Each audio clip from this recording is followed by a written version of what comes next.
That's because much of modern-day Boston, about 75% of it in fact, sits atop man-made land. You heard me right. This city that you are seeing all around us is standing on artificial land. This man-made land is created through a process that we call wharfing out. Wharves such as Long Wharf and her sister wharves can be built out to the harbor right next to each other. Once completed, they be connected to one another by a series of small rock-retaining walls built between each wharf. This would create small sections between the original shoreline and the rock-retaining wall, which would then get filled in completely with dirt and soil, displacing all the water in between and creating a new permanent landmass. And this process would be repeated time and time again, so that in small sections like this, over many, many years, piece by piece, new land was added to Boston's waterfront. You can see some work that's going on here at the end of Long Wharf. They're trying to reinforce it, adding a steel bulkhead to protect a very aging wharf here, especially as the seas continue to rise, and hopefully preserving this for many more years to come. But it was on Long Wharf that the first British soldiers arrived to begin the occupation of the city, and it would be from Long Wharf that those same soldiers, along with Crown officials and Tory loyalists, would flee the city forever on March 17th of 1776, a day that's still celebrated here in Boston as Evacuation Day, but is more commonly known around the country as St. Patrick's Day. But whatever name you decide to give the holiday, you can rest assured many a celebratory libation will be drunk before the day is out. Now that we've cleared Long Wharf, we're starting to do a little spin out here in front of it, and soon off our starboard side we'll be getting a very nice view of the city proper. Boston was founded in 1630 on what was known as the Shawmut Peninsula, which in Algonquin roughly translates to living waters. This referred to the numerous freshwater streams that once flowed through three great hills that made up the Shawmut Peninsula, hills that later come to be known as Beacon Hill, Cobb's Hill, and Fort Hill. And ever since the city's founding, Bostonians have garnered let's just call it reputation of being rather rowdy and rebellious, a fair reputation in most respects. There was one particular incident of Bostonian rowdiness that would go on to reshape the very course of American history. So with this in mind, I'd like to draw folks' attention again off our starboard side past all these moored sailing vessels up here. Where just beyond them you'll see a rusty iron bow bridge, the Northern Avenue Bridge, a turnstile bridge stuck in the open position.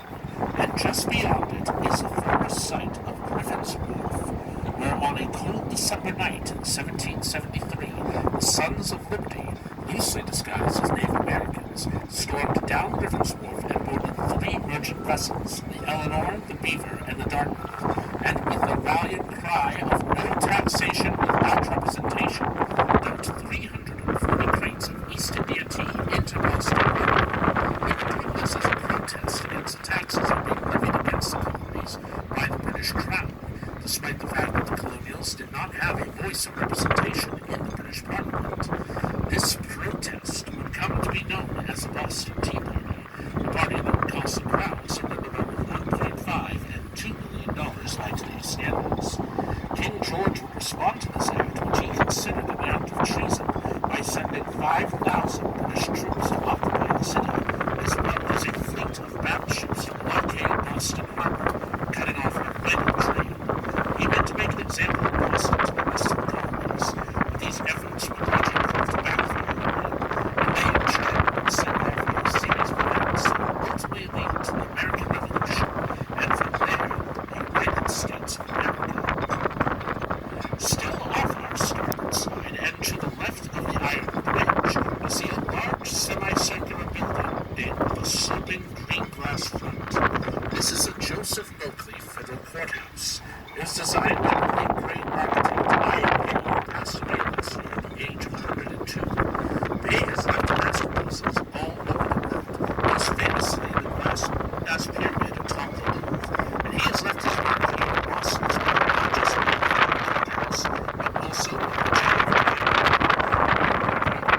campus, and also the John Hancock Tower, which, as of today, stands as the tallest skyscraper in both Boston and New England itself. Pay designed a silver glass front of the courthouse to represent a wave of justice crashing over the city.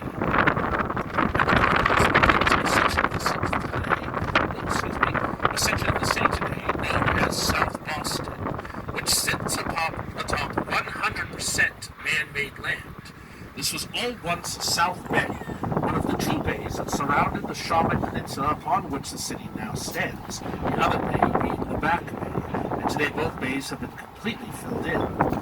This particular area of South Boston here on the waterfront is a relatively new and young addition to our city, known as the Innovation District, which was championed by our late mayor, Thomas Menino, to bring new and innovative businesses to South Boston's waterfront, including Vertex Pharmaceuticals, whose enormous campus comprising of these large glass buildings here on our starboard side now stand in the middle of the absolutely gorgeous fan. But to give folks a better idea of just how truly new and young the Innovation District is, I'd like to draw your attention as we pull alongside it here on our starboard side to an oddly shaped squat building standing on the shore right in front of the tall Goodwin building. You'll see it has a large glass overhang jutting out towards us and a gray staircase running up beneath it. Now along its side are its initials, ICA, the Institute of Contemporary Art, built in 2006. Believe it or not, as few as 6 years ago, this was the tallest structure here in this area of South Boston. All of these massive buildings that surround it today have only gone up in the past 6 years or so, which gives you an idea of just how quickly the city's landscape can change in a relatively short period of time. And a little fun fact about the ICA is that every once in a while, Red Bull will host cliff diving competitions from atop it, as contestants from all over the world will come to dive off that overhang and then plunge 93 feet below into Boston Harbor. For reasons I cannot begin to fathom. Now, at the beginning of the tour, I did say most of the items of interest would be primarily off the starboard side, which is new. But since it's passing by, if you look off our port side, we have a recently arrived oil tanker that just pulled into Boston Harbor. We have 3 tugboats that just pulled out to escort it down to what we call the head of the harbor, which we'll be seeing soon. And we'll be taking her up this her cargo, which is the primary import here in the city of Boston, and where oil and natural gas are most common export is scrap steel. Oh, and speaking of scrap, we now have here of our starboard side, right again, passing in front of Commonwealth Pier, which makes up the heart of the Seaport District. Though that part is currently being gutted at the moment, and Commonwealth Pier is the home of Boston's World Trade Center and Expo Center, which during a normal year hosts many events, including Boston Comic Con. But they're taking this time while they close due to the so much needed the construction inside. Hopefully she'll be up and running again in the near future. And right next to Commonwealth Pier, and coming up now on our starboard side, is the oldest fish pier in the country, the South Boston Fish Pier. You'll see fishing vessels docked along the side here, including Boomer 2 right there at the end. And these are called stern draggers, which drag huge fishing nets off their rear or stern. These will leave the pier and travel 150 miles out to sea to George's Bay, which is the most famous fishing ground in the world today. Ever since settlers first arrived in Massachusetts, they've had to travel out to the sea to make it, because they soon found out the land was not ideal for agriculture. And to this day, we still rely heavily on the sea's bounty, as the fishing industry brings in an annual $9 billion worth of revenue to the New England economy. And before we turn away from South Boston, off our starboard side here, you'll see that large white tent-like structure. That is the Rockland Trust Bank Pavilion, formerly the Blue Hills Bank Pavilion. An outdoor concert hall, which during a normal year would seat up to 5,000 people and host a series of music festivals during the summertime. Originally, it was only supposed to be a temporary structure, but people loved it so much, especially when lit up at night with many different colors, that they decided to make it a permanent addition to Boston's waterfront. Now, as we do a little U-turn here we are crossing over from on the South Boston side of the Inner Harbor over to the East Boston side to begin the second half of our tour. As we do this, off our starboard side, we're catching a glimpse of the outer harbor in the distance, and on the horizon are the closest of some 34 Boston Harbor islands that make up a national park here in our state. The island furthest to the right on our horizon, which looks like a large grassy hill, is Spectacle Island, the tallest island in Boston Harbor, just under 160 feet tall, 160 feet above sea level. For the better part of 50 years, Spectacle Island was the city's junk heap until it was reclaimed in the 1990s and is now considered one of the jewels of Boston Harbor. And just to Spectacle Island's left is a very long island with a water tower standing in its center, quite aptly named Long Island, not to be confused with the one in New York. We haven't gone that far. While being the longest island in Boston Harbor, it was also the inspiration for local author Dennis Lehane when he wrote his novel Shutter Island, which, if you haven't read the book, you may have heard of or seen the movie, directed by Martin Scorsese and starring Leonardo DiCaprio. The key scenes from the film adaptation were also shot on another one of our islands, and right behind Long Island is nearby Pennock's Island, where the old fort that was on it is featured primarily in the film. And as we reach the other side of the Inner Harbor, we're skirting the edge of Logan Airport, the 17th busiest airport in the country. In a normal year, we have airplanes arriving and departing from Logan every 90 seconds or so. And like much of the city, Logan Airport stands largely on man-made land, roughly 2,400 acres of it. All that dirt and soil out there was brought over from the Massachusetts town of Needham, from an area once known as Needham Heights, now Needham Flats. But all that dirt and soil was used to fill in the area between three small Boston Harbor islands that were once found out there. Those being Governor's Island, named for being the residence of the Massachusetts Bay Colony's first governor, John Winthrop. Then there was Bird's Island, which, while sounds very pleasant, it was actually a gallows island where they'd hang the bodies of condemned pirates as a warning to other would-be pirates entering the harbor. And the birds of Bird's Island would come to feed on their remains. Then there was Apple Island, which was the smallest of the three islands, but arguably the most significant. It was on Apple Island that the first samples of apples, pears, and plums were first introduced to North America. And it would be from Apple Island that one John Chapman would set off on his cross-country trek with bags of apple seeds, planting them as he went. Time and legend have come to know John Chapman by a rather more famous name, Johnny Appleseed. And now we're passing along the waterfront of East Boston, which for a time was thought of as the Ellis Island of New England. In the 1840s, waves of Irish immigrants fleeing the potato famine and other troubles at home came here to East Boston in droves. Why so many Irish would choose the port of Boston over the more popular destination of New York largely came down to geography, as Ireland's actually 2 days closer to Boston than it is to New York. When they arrived here, they climb up this hill off our starboard side to the old immigration hall, which once stood atop it. After they were processed, they come back down to the waterfront, and many would cross the harbor over to the city proper, where they'd go in search of work and opportunity. However, when they arrived in the city, they were not initially given the warm welcome that they had hoped for. Instead, they were met with small signs in shop windows and storefronts which simply read NINA, which was an acronym for No Irish Need Apply. But time would ultimately be kind to these Irish immigrants, and today, Boston is home to the second largest Irish population in the world, right after the Emerald Isle itself. And East Boston is home to an absolutely gorgeous park, part of which juts right out into the harbor here, off our starboard side.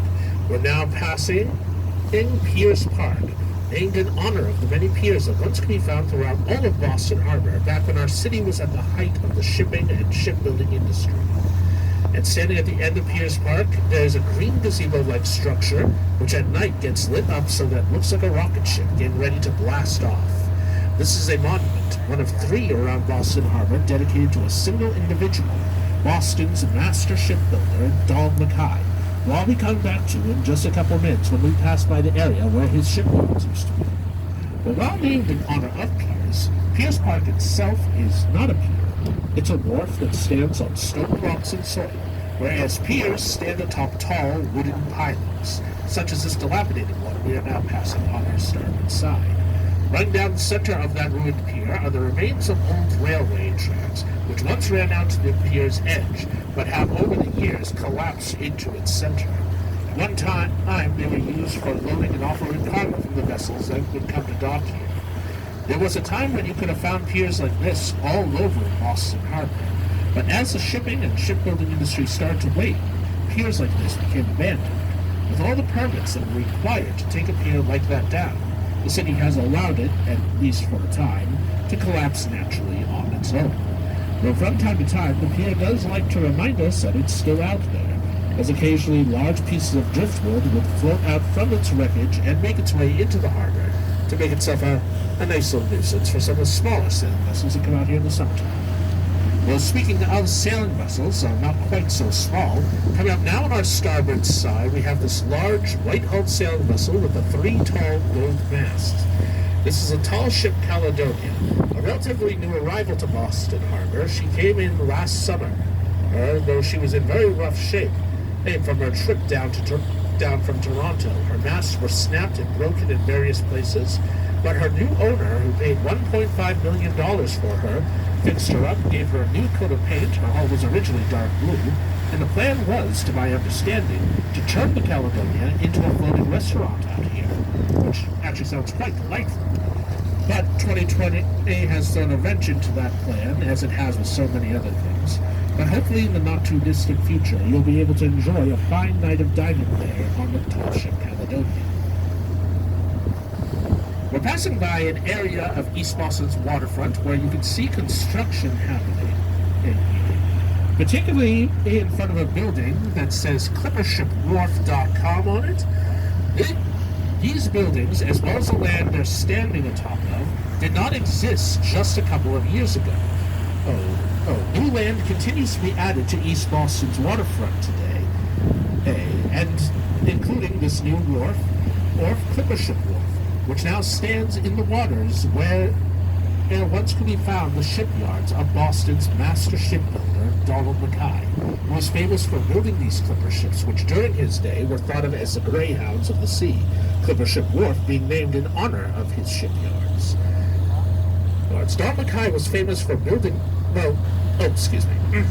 Don Mackay gained worldwide recognition in 1851 when one of his clipper ships, the Flying Cloud, on her maiden voyage, sailed down the East Coast, around the tip of South America, up the West Coast, and into San Francisco Bay, which she did in a record 89 days, a record that Don Mackay would hold on to for over 130 years, until the 1980s, when a vessel built specifically to beat Mackay's record, with a price tag of over $4 million, attempted the same voyage. This vessel did beat his record in the end, but only after its 4th attempt, and even then could only manage to do so by a mere 4 hours, which comes roughly to $1 million per hour of margin of victory. But that's the price one pays when trying to beat a master at their craft.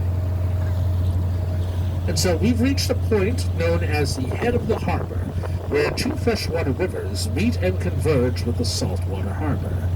The first of these rivers we're now passing on our starboard side, where that oil tanker is being pushed up towards, is the Mystic River, which was known as the Mistook River to the Wampanoag tribe that once dwelt here, but when settlers arrived, they mistook the Mystic, and there you have it. A more apt name would be the Mistake River. Rising high above the Mistake River, you can see that green iron monstrosity of a bridge in the distance. This is the Mystic Tobin Bridge, the world's longest parking lot. Try driving over that during rush hour, and you'll understand why we call it that. It may not look like it, but the Mystic Tobin Bridge is actually a longer bridge than the Golden Gate Bridge of San Francisco. While the Golden Gate covers more water, making it appear the longer bridge, when you take land into factor, including the portion of the bridge being obstructed by these buildings here on the waterfront, the Mystic Tobin Bridge beats out the Golden Gate by roughly half a mile. It connects the city of Chelsea across the way to Charlestown, directly ahead of us. And it's in Charlestown that we will find the last shipyards to close in Boston Harbor during the 1970s, the Charlestown Navy Yard. Today, a portion of the Navy Yard has been preserved as a national park and is home to two permanent residents, the USS Constitution and the USS Constitution.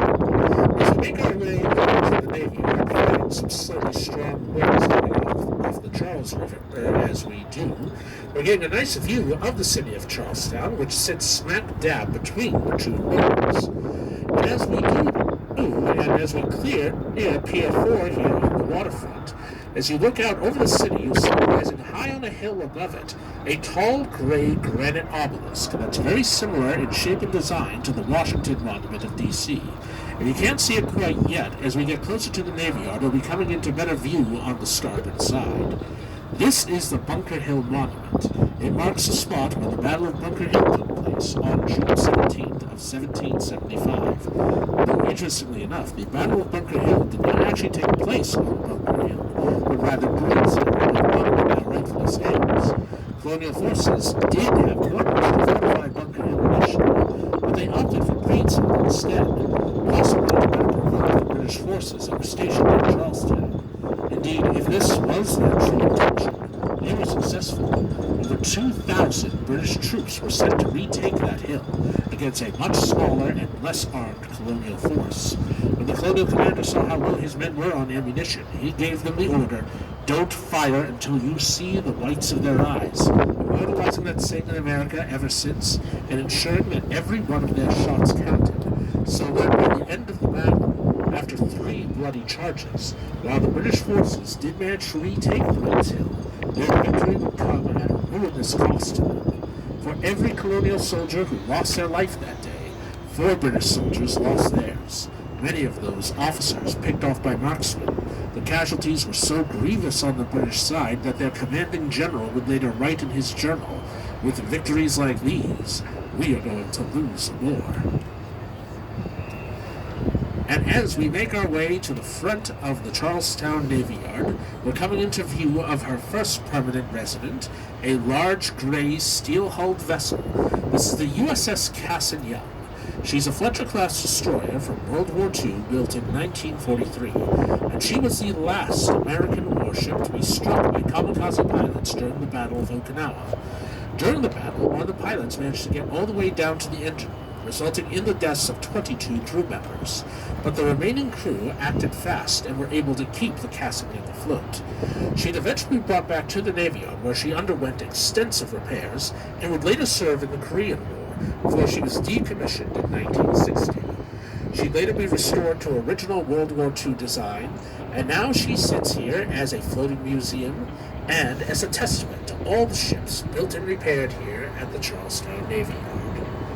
But on the opposite side of the Navy Yard from the Cassin Young, and coming into view now on our starboard side, is Boston's most famous resident, the oldest commissioned naval warship afloat in the world today, the USS Constitution, Old Ironsides, with her tall masts and distinctive black hull with white trimming. The Constitution was built in 1797, and first saw action against some Barbary pirates in the Mediterranean Sea. But it wouldn't be until the War of 1812 that she would achieve a when she went up against the British warship, the HMS Guerriere, off the coast of Nova Scotia. The Guerriere, or the Warrior, was the most powerful and feared warship of her day. Nevertheless, when the Constitution engaged her in battle, she sunk the Guerriere in 35 minutes. The captured crew from the Guerriere would later tell the sailors aboard the Constitution that when they fired upon her, they witnessed their cannonballs bouncing harmlessly off the Constitution's hull, swearing that her sides were made of iron. She's in fact actually made of Georgia live oak. Nevertheless, this gave rise to her nickname, Old Ironsides. She'd go on to fight in over 42 battles and never lost one. Now, as we start to drift away from the Navy Yard and the Constitution, off our starboard side, where we can see more construction work happening, is the mouth of the second freshwater river to flow into Boston Harbor, the Charles River, also known as the most educated river in the world. We call it that because no fewer than 3 distinguished universities have their campuses along her banks, which include MIT, Boston University, and of course, the very prestigious Harvard University. And spanning the mouth of the Charles, connecting the city of Boston to the city of Cambridge across the way, is the Leonard Zakin Memorial Bridge, built as part of the notorious Big Dig project. It has gone on since to become one of the great landmarks of our city. And the 2 support pillars you see rising from atop the bridge have rather familiar shapes. They were designed to resemble the Bunker Hill Monument here in Charlestown, and those white cables running down from the pillars are meant to resemble sails and rigging, particularly those of the USS Constitution when she's at full sail. A nice little tribute to 2 of our local monuments. And as we finish our spin here in front of the Charles, off our starboard side is Boston's historic North End, also known as Little Italy, home to some of the best Italian restaurants and pastry shops you'll find on the East Coast. If you're looking for a place to eat after the tour, you really can't go wrong anywhere in the North End. Pick a restaurant at random, I'm sure you won't be disappointed. My personal favorite is Mother Anna's right at the beginning of Hanover Street. And rising high above the North End, you'll see a white church steeple, which belongs to the Old North Church, the oldest church standing in the city. And it was from the window of that steeple on one fateful night that 2 lanterns were hung to warn the Charlestown militia that British forces were planning on launching a surprise raid. These lanterns were a signal, 1 if by land, 2 if by sea. When they saw the lanterns hanging up there, Paul Revere, William Dawes, and other Minutemen rode out across the countryside, sounding the alarm and calling men to arms. And so it would be the following morning that those British soldiers would meet a small colonial militia upon the field of the Lexington Green, where the shot around the world was fired. And so would begin in earnest the American Revolution. But besides being home to some excellent Italian restaurants and pastry shops, the North End is also the home of the U.S. Coast Guard base here in Boston, which today has set up shop in the middle of Constitution Wharf, named for the shipyards where the USS Constitution was originally built in 1797. As we make our way in front of the base, we'll pass by some of the vessels that make up our local fleet, including the very recently returned Marlin here off the starboard side, the smaller of the white-hulled vessels. She is a deep-sea coastal patrol boat and a support craft for the larger vessels when they go out on missions. And tucked behind the Marlin, we've got 3 examples of buoy tenders, those smaller black-hulled vessels, which are charged with manning the many buoys that line the channels leading in and out of Boston Harbor. And as we make our way over to the second side of the base, we have got this much larger white-hulled vessel, the Spencer. She is one of normally 4 vessels of her kind that dock here at the base. The Spencer and her sister ships are medium-class cutters, search and rescue vessels that answer distress calls out at sea. The Coast Guard is a specialized branch of the U.S. Armed Forces dedicated to saving lives, and their motto is Semper Paratus, always ready. And if you look behind the base, once again you'll see the steeple of the Old North Church rising high above the North End. And you can understand why this was such a strategic location for the colonial forces on that fateful night. Especially before these larger buildings were built here on the waterfront, you can see that steeple for miles around the city. And speaking of the buildings here on the waterfront, we're passing in front of some little red trimmed buildings that stand atop Battery Wharf. It was from Battery Wharf during the American Civil War that the celebrated 54th Massachusetts Regiment would sail out of Boston and down to South Carolina to fight in that conflict. The 54th Massachusetts Regiment was the U.S. military's first all-African-American regiment. They were fighting so that they, their kin, and future generations would never again know the horrors of slavery. Today, the 54th are greatly honored in our city, with multiple monuments dedicated to them around Boston. And their story is beautifully retold in the movie Glory, which features an Oscar-winning performance by Denzel Washington. Right next to Battery Wharf, we have Burroughs Wharf, which is home to our Boston firefighting fleet. And next to that, coming up on the starboard side, we've got a wharf with small, all-handsome brick buildings atop of it, which is Union Wharf, Boston's only privately owned wharf. And you can buy one of those houses there on Union Wharf for the very reasonable price of about $3.5 million. But right behind these wharves, all along the front of Boston's North End, is Commercial Street, where just over 100 years ago, on an unreclaimed January day in 1919, a strange and sticky tragedy occurred when a giant vat of boiling molasses, which was used for the distilling of rum, suddenly exploded, unleashing its contents in a massive tidal wave that would reach 40 feet high and swept down Commercial Street at 35 miles per hour, carrying off 22 people and over a dozen horses to their deaths, as well as destroying multiple buildings and vessels along the waterfront. The following morning, our local paper, the Boston Herald, which is still printed to this day, had a headline on their front page dubbing this tragedy the Boston Massacre, which, honestly, Boston Herald, too soon. The definition of too soon. But time would come to know this as the great molasses flood, and last year marked the centennial of this most strange occurrence in Boston's history.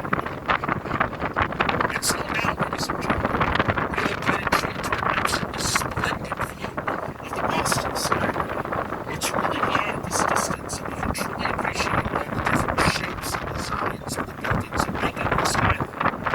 Rising up in the center of it, you'll notice a distinct gray granite clock tower. This is the Custom House Tower, built atop what was originally a custom house established in 1847. The clock tower was to be added in 1914, bringing its height to just under 500 feet tall, making it for a period of about 50 years Boston's tallest and only skyscraper. Being a clock tower, the Custom House Tower does have a clock face on every side, 4 in total. Each one of those clock faces will give you a different time, and each one of those times, more times than not, will be wrong. And that's because the high winds at the top of the tower will actually turn the hands of the clocks backwards and forwards, depending on wind speed and direction. And some Bostonians have come to lovingly call it the 4-faced liar. We'll bring our attention back down to Earth.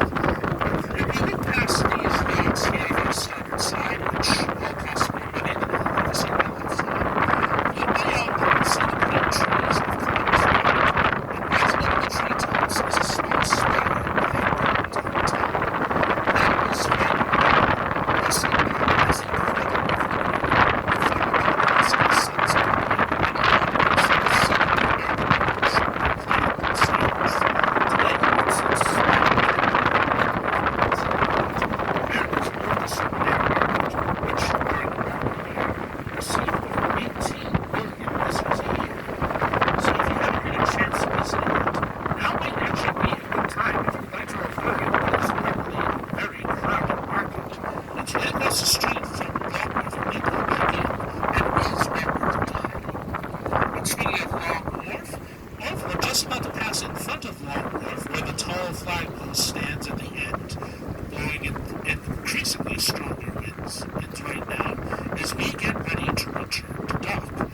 But before we do, I have one last thing to show everyone out here, and that's going to be on the wharf, opposite of Long Wharf, Central Wharf, just to its left, and right behind the barge with the crane at the end there.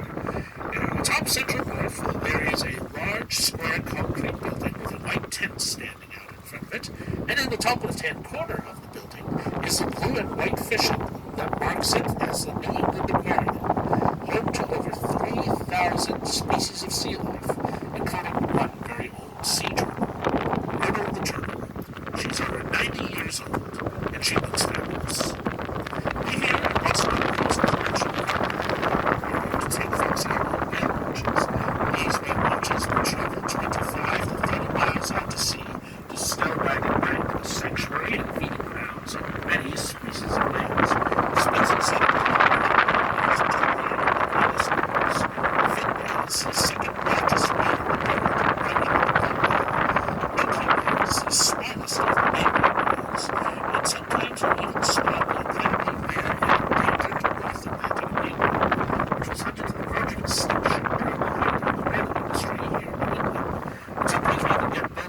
chance of seeing dolphins and basking sharks. As we continue to run the whale watches every day for the remainder of our season, sea conditions permitting, of course. We had canceled our whale watch today, as some folks on the road sadly know.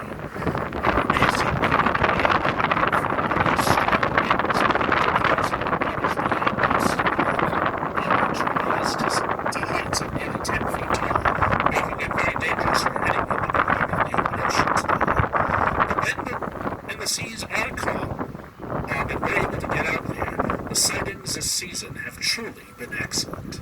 But now, as we fight the wind, we turn into Long Wharf, giving ourselves a wide look as we do so, as to give the barge working at the end of Long Wharf plenty of wiggle room. And we're approaching the end of our tour.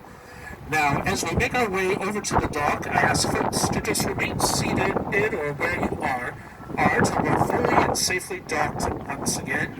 I'll chime back in once we're safely tied off to the dock. But in the meantime, I'd like to take this moment on behalf of myself, the captain, and the crew to thank you all for joining us on this truly beautiful day out here on the harbor. My name is Kevin. It has been a delight to be your narrator. If you wish to show your appreciation, you'll find me down on the dock as you depart the vessel. Just look for the strikingly handsome fellow in the white shirt holding the microphone. Thank you all for joining us, and enjoy the rest of your stay here in Boston. Thank you all.